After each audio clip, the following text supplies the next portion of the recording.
Hey everybody, welcome to another episode of Planet Coaster, a special episode today. It is 1.4 day. Woo! We have anniversary! Happy anniversary! Yay! We have picnic benches! Yay! The picnic bench hype is real in the Planet Coaster community, my friend. Different colored trees! Different colored tree scenario editor! Anyways, oh yeah, this is Beyond You 89. Joined with me is... DaFuGamingLive again, hello. Hello. So, yep, we're going to do a quick overview, quick look at all the new fun things in the 1.4 updates. So, I'm going to go ahead and open up a sandbox park, just like a regular Alpine one, just an open park. Alright, let's actually go into the scenario editor. Look at that! New scenario, create a new scenario from scratch. My scenarios, play or edit previously created or downloaded scenarios. Do they have any? No. I have my parks. I have my downloads. Not yet, though. And then creating it, there you go. Create your own custom.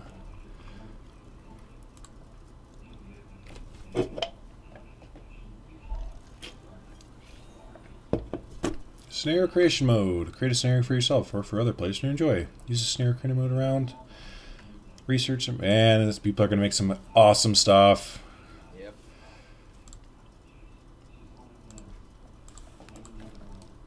Oh yeah, look at that. Add new objective, different park stuff, edit park dimensions and guest spawn points. That's where it's at. You can only do it in scenario. Yeah. Wow, you can make your park huge though. Wait, what? You can do height restrictions. So if you only wanted them to build 50 feet off the ground, they can only build 50 feet off the ground. Guest spawn points. Dude, you can make a huge park. Holy smokes, you ain't kidding, bro. Park here. Let's go ahead and look at all the new stuff. But yeah, you were asking me off camera, what am I most excited for this update? I mean, I want to say benches. I'm so excited for picnic benches because you get to make, like, you know, food courts and stuff now. So I just think that's really cool.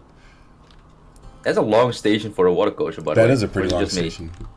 Like, that's the default station too. I mean, that's a station and a track piece. Yeah, for real. But yeah, here's our first look at the water coaster. We'll go ahead and take it. Wow. Look at the boat here. Ooh, look at the detail on that. Damn, that robe around it, I love it. That's really neat. You can do some really nice so cool. Nordic adventure style rides here. So let's look at the track pieces here. So you get a channel entry, drops the boat into water.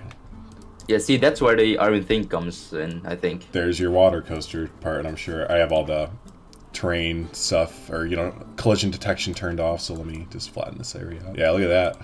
That's great. Then you're in the little waterway. Yeah. Start the test. And you can go from there, go to conveyor belt channel exit, go up.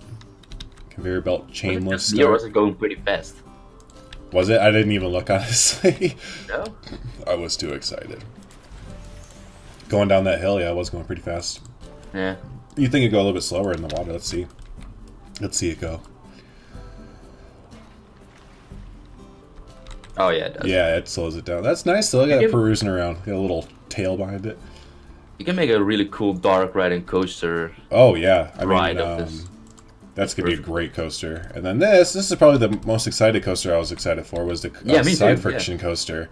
Now, not even the water coaster. No, this is a one, historical ride right here. I love, like, the vintage rides. I don't know, I love them. And look at the little details. Oops. Look at the little details they put on the little sides here and everything. Old-fashioned. And if I remember right, these coasters were in old Roller Coaster Tycoon games, and they, if you notice, don't have a track on top of the wheels. So if I remember right, this car can fly off of the tracks if you're not careful.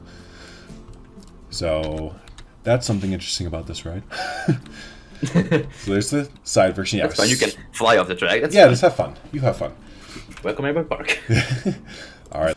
So something else that they had, and we almost forgot about it, was that you can switch the coaster cars per station if it's like cars or like trains, if you will. So if you go on here, go to customize, select train to spawn. Boom! And that's like the looping coaster. Now we don't have to put down a whole bunch of different stations trying to find what we want. RMC. Boom! Inverted. Boom! That's so cool. And you can make it the flying coaster too. That's great. Oh my gosh, we almost forgot. We were looking at the change notes. I almost forgot this coaster, the Zenith, or like the King Ka kind of coaster. So that's new. Let's take a ride on that real quick. And yeah, we looked at the change notes again, and I changed my name on my ride here. And it said that the name of the ride should be on the side of the... There it is! There it is! I mean, I can't spell squirrel, don't mind me, but I was doing it real quick. But there it is, nice and small. We did it with a coaster before, we didn't see it, so we'll have to look again. But let's take a ride on this thing. Oh, he's in still first? He, like, gears up for it. Oh, there it goes. There we go!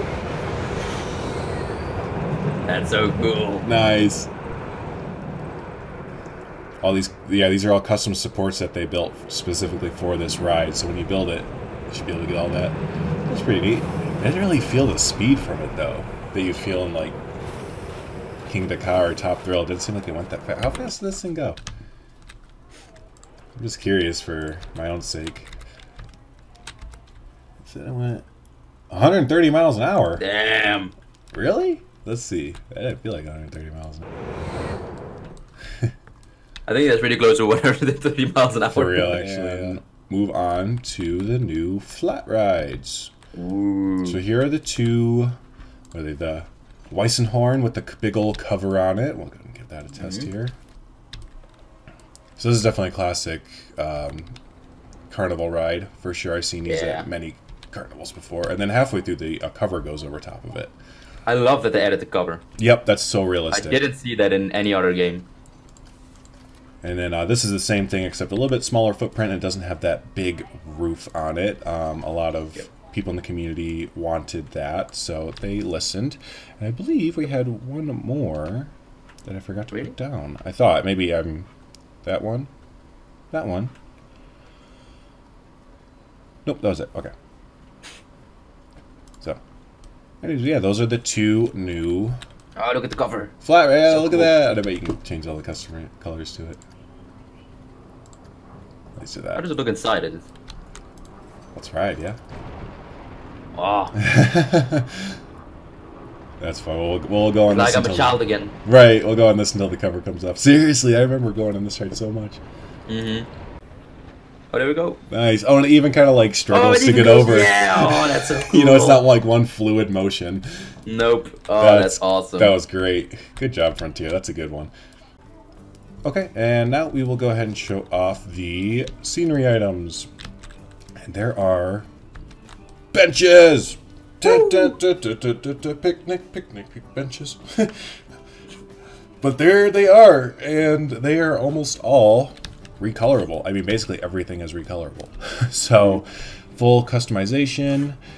Kind of go through my guess here. We have your Western themed ones over here with the canopies and benches. Your pirate themed here. I love those. That's great. That's really great. Your kind of fairy tale candy land one. Your two generics here, and the differences are this one is lit at night and this one is not. So there you go. And it says image, and I'm betting there you go. But movies and stuff on there. Yep, little billboards. What else do we have? Here's your spooky pack. And then we have some more generic ones here. Of course, all recolorable. I feel like these might have been in the past game, but I don't know. They look very generic and very nice. Here's your wooden picnic benches. Make your campgrounds and whatnot. Like we all know him. I know I will be. There you go. There's your picnic bench right there. Nice umbrellas here for your canopies. So we were saying, man, I feel bad for anybody. I can't remember offhand, but I know that someone made these kind and these kind of umbrellas in the game by hand, and now you don't have to. Generic picnic benches. These are our regular benches that we've had. They just added the picnic bench style to it there. And there we are. Look at we got people sitting on the picnic benches. You're just waiting, Mom. Hurry up. Right. I want to go on the Weissenhorn. And what else we have here? Fairy tale set here. All recolorable, of course. Even if I didn't beforehand. The sci-fi ones we were even saying look really cool. Might use those for something. They almost look like tanks rolling through almost or something. There's that, and then oh my gosh, guys, these are so cool. These are so cool. So these are the curbs and barriers, right? And you can recolor them. Whatnot if you need to put them down for your sidewalk curbs, but let's show you what we found out real quick with these. So you have people coming down here, right? So they're naturally avoiding this area. See, here they go, except when they don't.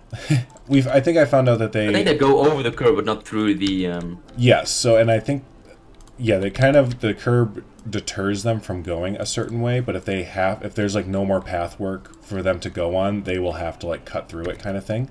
But you see they do naturally go around it, and something cool is if you take this and sink it down, they will go around it. They keep not wanting to go this way, but yeah, they will go. So you can have invisible barriers is basically what we're getting at. Underground, sunken underground, or sunken in walls and whatnot. That is a thing that you can do. So that is super cool. That's going to open up a lot of possibilities. And then the other thing is staff management. So here is our staff management building. And okay, so yeah, I'm still kind of reading on this. There's a lot of new management aspects to this game that we've been finding out as we've been going. A lot of new aspects to the management. And so with this building, you can set it to your capacity for how many people are in there. We'll have to see how that affects gameplay future on. And then they have these perks, which I think are really cool, that give little, staff will be more resilient against being underworked. Staff members with this perk gain happiness faster. Staff learn more about their job. So there's different things you can assign your staff to get to learn from in here, and that's so cool. So that makes me think that we've been noticing little things that as we've been playing, such as how much it costs your vendors to pay them a month. Like I believe that this was around 120 to 150 before. Now it's down to 80.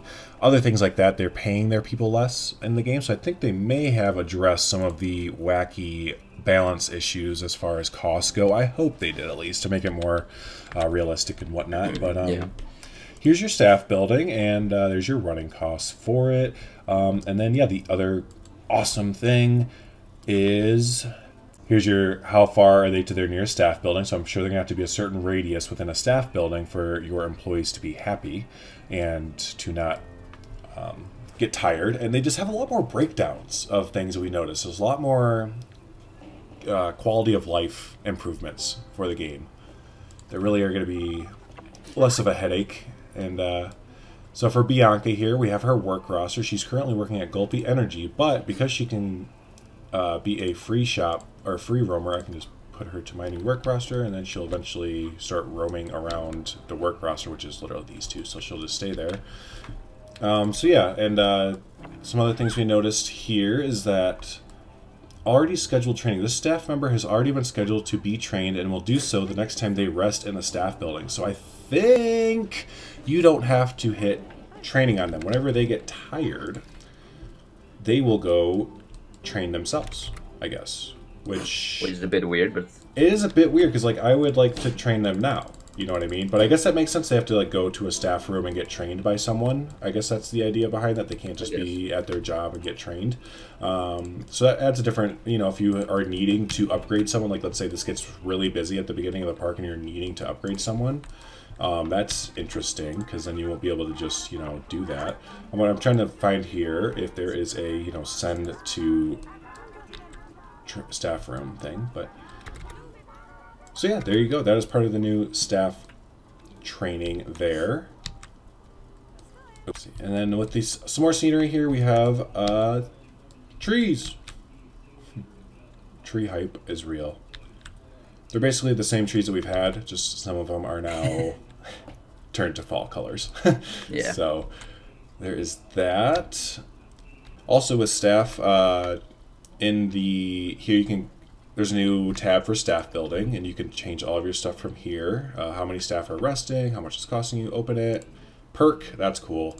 And your capacity there. And other than that, the menus, just little Q of L things have happened. That's all I can say. Just like you can go to your recent thoughts of your staff member, you see their energy level and whatnot. They've already been scheduled to be trained. Again, I'm kind of confused on the scheduled to be training thing because I didn't click on any of that. It just kind of did it. So I'm guessing that training is now free instead of paying them, and they just go do it when they get tired, I'm guessing. Yeah. Not entirely sure, but, that's okay. I guess the only other things I can say is that they just added a lot of Q of L, a lot of quality of life improvements. This is one of my favorites here, the fences tab. So now instead of going in and typing fences over and over and over whenever you have to get fences, there's just a little fence tab now. So thank you for that. But other than that, I think we hit everything. This is a big update. This is a big update, man. Look at all this stuff. I'm most excited for, I think, the curbs and the barriers now. I'm still excited for picnic benches and whatnot, but I think the curbs and barriers add just a whole new level to being able to dictate where your guests go and whatnot. So, what about you? What are you most excited for? I think the new coasters. The new coasters, yeah. The Zenith, the King to Ka coaster looked pretty sick, pretty cool. Also the vintage wooden coaster, I love that one. I know you're all. I'm definitely with you there. The vintage coaster is gonna be great. It's gonna be a great if you're trying to build like a historical park or have a history. There's even a Western theme. You can also use that. Yeah, absolutely. So, but yeah, great. I think we'll wrap it up here, guys. There's a little overview of just about all the new stuff here. I know most of you are concerned about this, but yeah, so there's your update on all the new 1.4 stuff. Sorry if we missed something. Again, we were trying to do this by the seat of our pants real quick and get this out for you guys right when the update got out. But if it's like just, 10 minutes out or something? Yeah, it's only been out for less than a half hour. So we wanted to get this out and let everyone see the new stuff. But if we did miss something, we do apologize. We've been trying to look at everything there, but there is so much. Yep. But, if you haven't got the new update yet, be sure to update your game. Get Planet Coaster if you haven't. It's so much fun. Leave a comment below. Let us know what you think. Hit that subscribe and like button, and we will see you in the next installment. Bye. Bye-bye.